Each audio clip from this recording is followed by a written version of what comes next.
So next up is how to have a faith convo.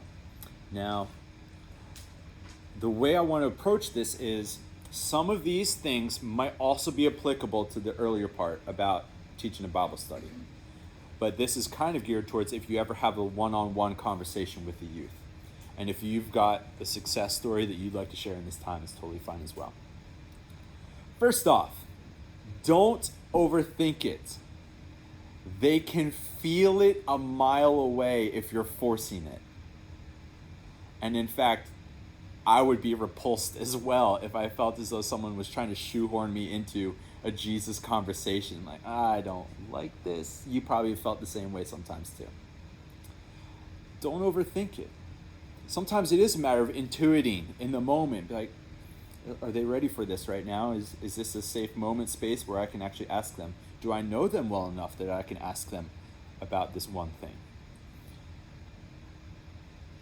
It's almost as though some of the best faith conversations are the ones that are unplanned rather than planned. I wanted to say felt rather than planned, but I think you know what I mean. Then, last week we talked about how all of us are Skywalkers, like from Star Wars, because sky in Norse, S-K-Y-E, means clouds.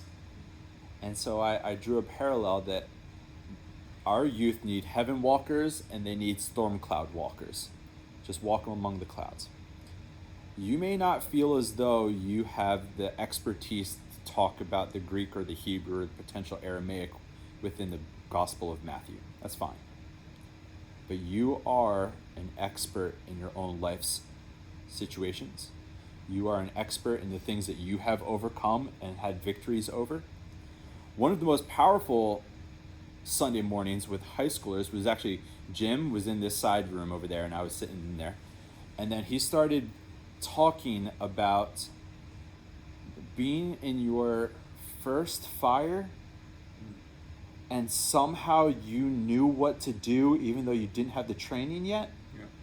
But that it was somehow faith in the miracle of God that you intuited what was the right thing to do in the moment and it saved your life.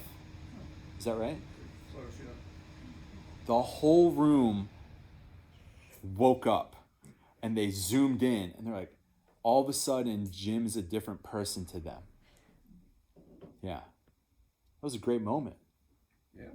Because you shared from the expertise of your own life. Youth love that.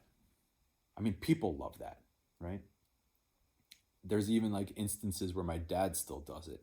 There's like a couple of years ago, we were watching an Indiana Jones movie and offhand, he's like, man, wheelies are hard on motorcycles. I'm like, excuse me? What did you say? One, you had a motorcycle and I didn't know about it. Two, you used to do wheelies on it? Are you kidding? Whole different guy. Yeah. Oh, man. Dive into your own life experiences, the parts that you're ready to share. I have seen that go wrong sometimes, though.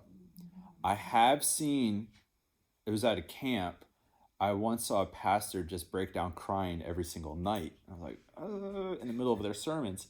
And I could actually tell it's because they were like actively bleeding out on the kids. If you're going to share, I would like to encourage you to share from wounds that are already healed and keep the ones that are unhealed for your therapist and for your best friends, right? Henri Nouwen was a saint in his own day because he knew he was wounded in the past tense. And he let that healed wound, once he started sharing those stories of rejection, he became an amazing healer for a lot of people because he was sharing from his healed wounds.